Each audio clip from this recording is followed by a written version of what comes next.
Yeah, better today. Yeah. You putted better? I putted way better. I mean, early in the front, I missed 2 putts from inside 4 feet, so I still got those. But I'm hitting the ball really good. Shot 72. I put it good on the back 9, and that's really what I just have to improve on. Because right now the ball striking should leave me around 2-3 under right now in the tournament. But I think just keep doing what I'm doing. I mean, I worked on it hard last night and this morning, and it played out that way. But just a couple early ones, and then I think I kind of got it going now. So it's like I kind of figured out how to set myself into it, and that allows me just to be freed up, make it athletic. How aggressive can you be out here? Even if you have a wedge in your hands, can you be aggressive? It depends on the hole and the wind condition. There's a lot of protect. There's a lot of defensive golf. I mean, I almost call it like you're taking aggressive swings to conservative lines, and there's way more of those than saying, "Hey, take dead aim here." There's a ton of open. There's only about 2 or 3 flags today where you're like, "All right, take dead aim," but I think the rest of them, it's like you gotta get the par 5s. I mean, the 3 of the 4 are very long, so it's hard to get home in 2.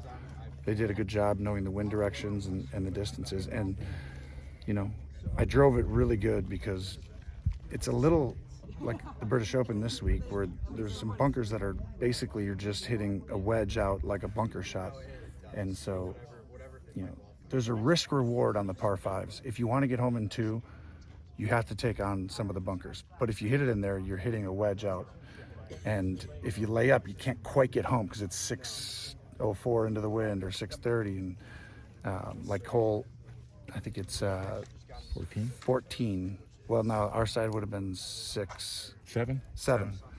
So that was driver, and I hit on the bank, about 10 feet left of the flag, and it came all the way back down. I hit a really good chip there and hit it up to about 3 feet. But even that 3-footer, it's straight downhill, and if you miss the putt, you're off the green back in that original spot.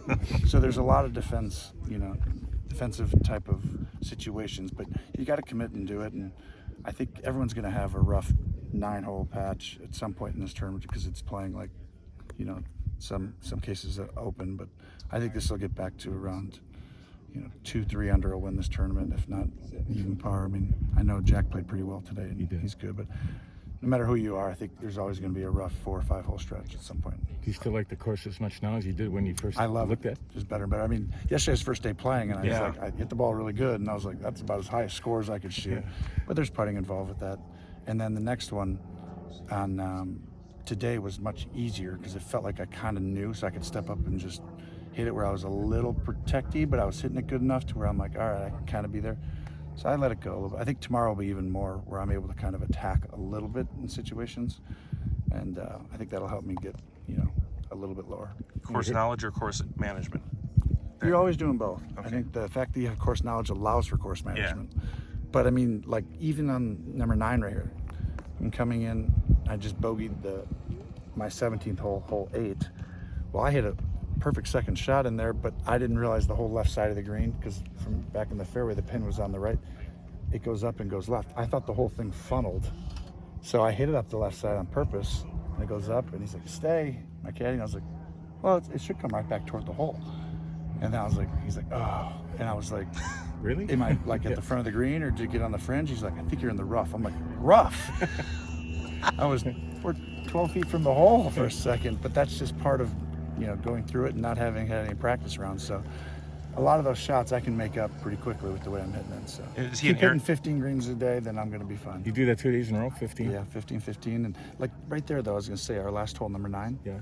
That is a diabolical little hole. Oh, yeah. And yesterday I hit a really good shot, but hit into the bank, spun all the way back into the bunker, and then it's straight downhill. Hit a good bunker shot to 10 feet, which was pretty good then, and I missed the putt. I wasn't putting as well yesterday, but today I said, forget about where the flag is. I'm hitting it into this little section as if it was a par 5 with a hybrid or a 3-wood. Mm-hmm. And you're literally going to keep watching people there. Like Ricky hit a really good shot, just trickled past the flag, ends up in a little tiny bunker, and he makes a 4. And it was a good 4. He had to make a 20-footer for it. It's a diabolical little hole there. So it's like you just have to hit to these spots sometimes. Jack birdied that, and then the 2 guys chasing him doubled it. So all of a sudden it's a 4-shot swing or a 3-shot swing. That hole is going to have big say in the finish. I mean, in the front 9 in the last 2 rounds. It may have been a hole, the highest score relation of par in the USM and maybe even the Open. Really? Yeah, I mean, they am for sure. That's where I keep saying, I'm like, this is not a hole. Like, I was sitting there and I'm like, those 2 hit, and I'm like, they both hit perfect shots. One of them is in trouble. The other one barely held up by like a foot from rolling all the way another 15, 20 feet, if not off the green. And there's this little section about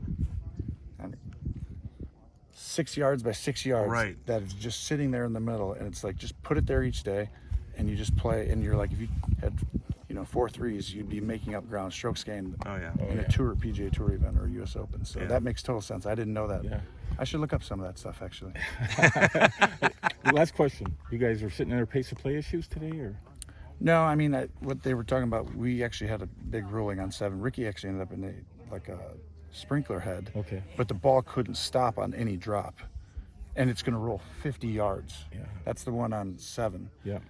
And so they were asking, what happened. And so they just called their guy, and then he was like, okay, yeah, because that's why. So, because I mean, they're very good about keeping up pace of play out here. Yeah. Even though the rounds are always going to take long out here. Right. So that's just, you play on this golf course, it's going to take a long time. Every shot is like, okay, where are you going? What are you doing? And now you got to hit to this quadrant, and you have to have the right spin. What's the wind? And you can't see. So it's a fun test. And I mean, this is like an Open for the M, so I love it. I think they've done a great job this week. WSGA and, Erin Hills, both of them deserve a ton of credit because it's special.